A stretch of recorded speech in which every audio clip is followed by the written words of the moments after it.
আমার হচ্ছে একটা মেয়ে, আর কোনো ছেলে মেয়ে নাই।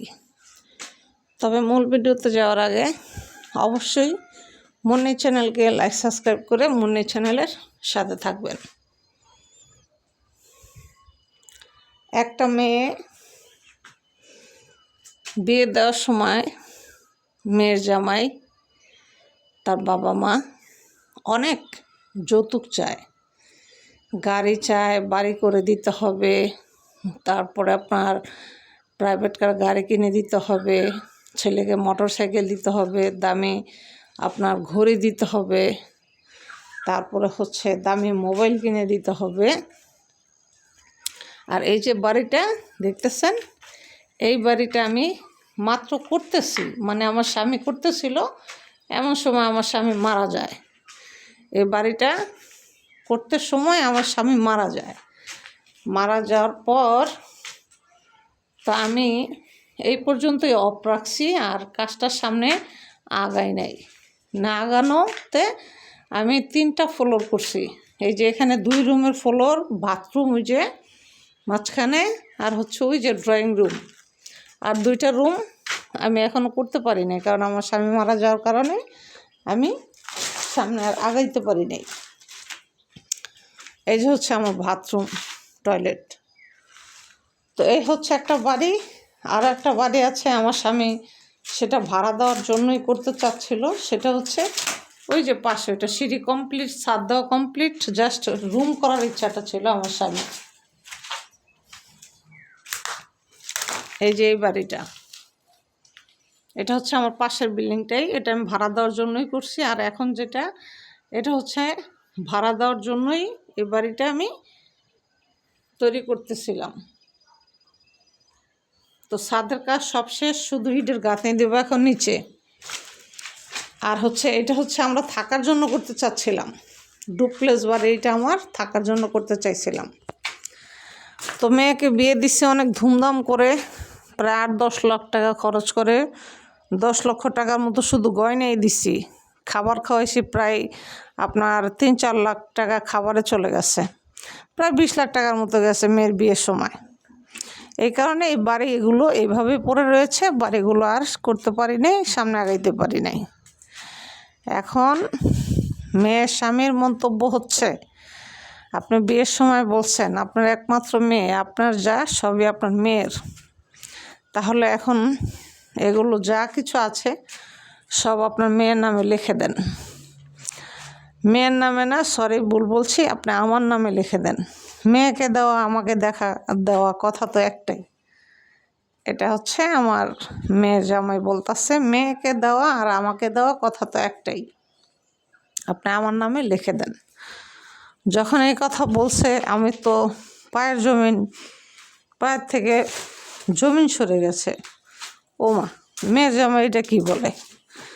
সম্পত্তি দিলে আমার মেয়েকে লিখে দিব, আমি তাকে দিব কেন? সে কি আমার সম্পত্তির মালিক নাকি? সম্পত্তির মালিক হবে আমার মেয়ে, আমার একমাত্র মেয়ে।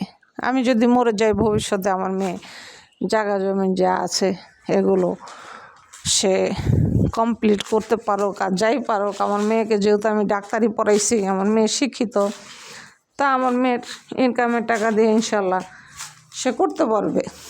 তাহলে আমি কেন আমার মেয়েকে এখনই এগুলো লিখে দিব? আমি এখনও ইয়ং আছে, আমার তো বয়স তেমন না যে আমি একদম বুড়ো হয়ে গেছি, তেমন কিছু না।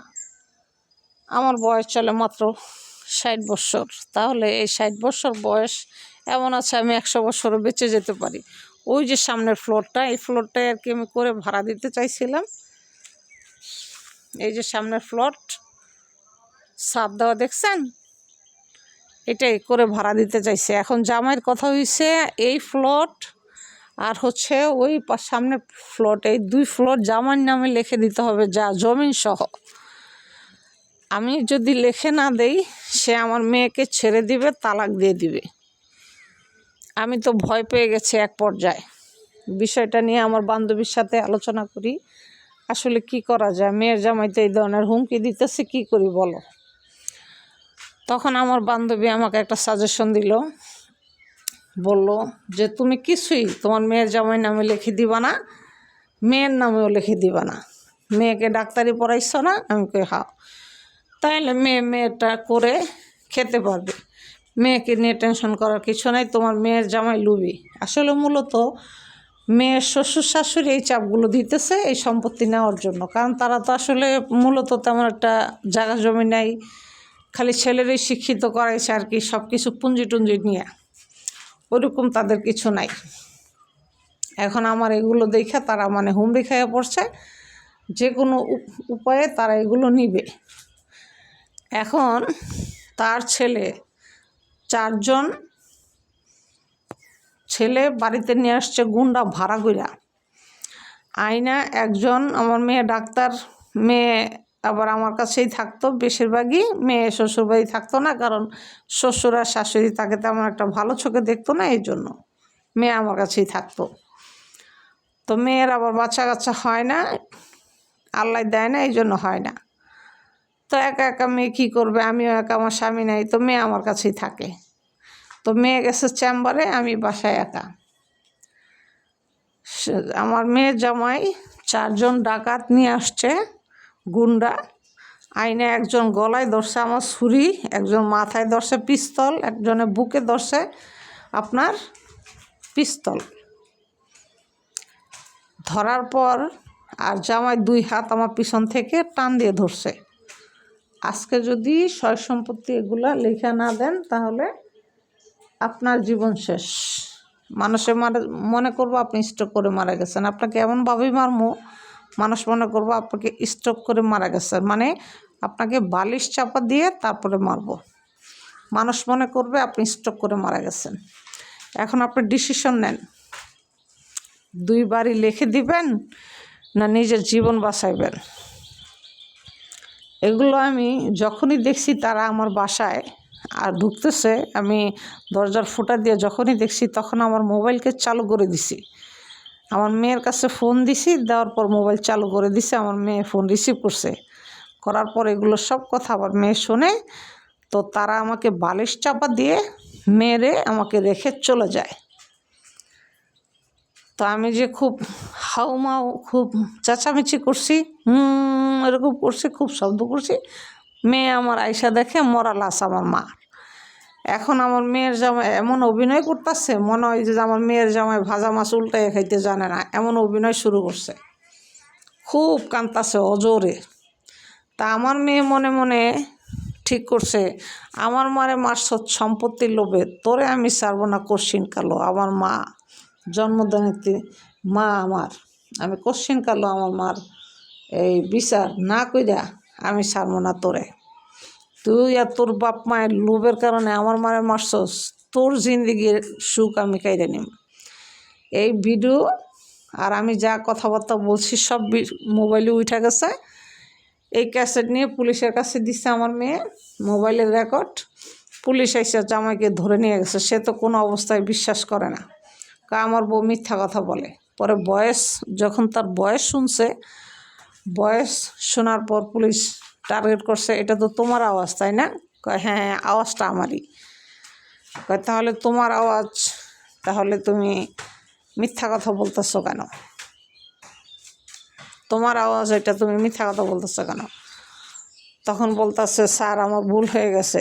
রিমাইন্ডে নিয়ে এমন মায়ের যখন শুরু করছে, এমন মায়ের মারা যখন দেওয়া শুরু করছে, তখন আমার মেয়ের জামাই সুসুর করে সব সত্যি কথা বলে দিছে।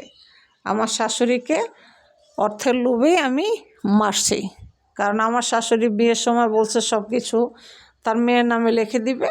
এখন লিখে দেয় না, বিয়ের প্রায় 5 বছর হয়ে গেছে, মেয়েরও বাচ্চা কাচ্চা হয় না। আসলে মূলত মেয়ের জামার ইচ্ছাটা ছিল এরকম, জায়গা জমি সব লেখা নেওয়ার পর আমার মেয়েরে ফুটবলের মতো শট মারবো, কেন আমার মেয়ের সন্তান হয় না, এই জন্য ইচ্ছাটা জামার কিন্তু এরকমই ছিল। তা আল্লাহর কি হুকুম, আমি অল্পতেই বুঝে যাই, যাওয়ার পরে তাকে কিছুই দেই না, না দেওয়াতে আমার জীবনটাই জামাই শেষ করে দিল। তো এই হচ্ছে অবস্থা। আসলে কাহিনীটা আমার জীবনের না, কাহিনীটা হচ্ছে আমাদের পাশের বাড়ির এক ভাবির, তার একমাত্র মেয়ের কারণে তার জীবনটা চলে গেল তার মেয়ের জামাইয়ের হাতে। ভিডিওটি ভালো লাগলে লাইক সাবস্ক্রাইব করে চ্যানেলের সাথে থাকবেন। আর বিশেষ করে আপনাদের যাদের মেয়ে আছে, কখনো জামাইকে এরকম শর্ত দিয়ে মেয়ে বিয়ে দিবেন না যে জায়গা জমি যা আছে সব তো আমার মেয়েকেই দিব। পরবর্তীতে আপনাদের দুজনই, স্বামী স্ত্রী দুজনেরই যান ঝুঁকিতে পড়ে যাবে। এমন আছে ওই ভাবির মতো আপনাকেও মেরে ফেলবে সম্পত্তির লোভে। পরের ছেলে কখনোই আপন হয় না, এটা হচ্ছে চিরন্তন সত্য কথা। ভিডিওটি ভালো লাগলে লাইক সাবস্ক্রাইব করে চ্যানেলের সাথে থাকবেন।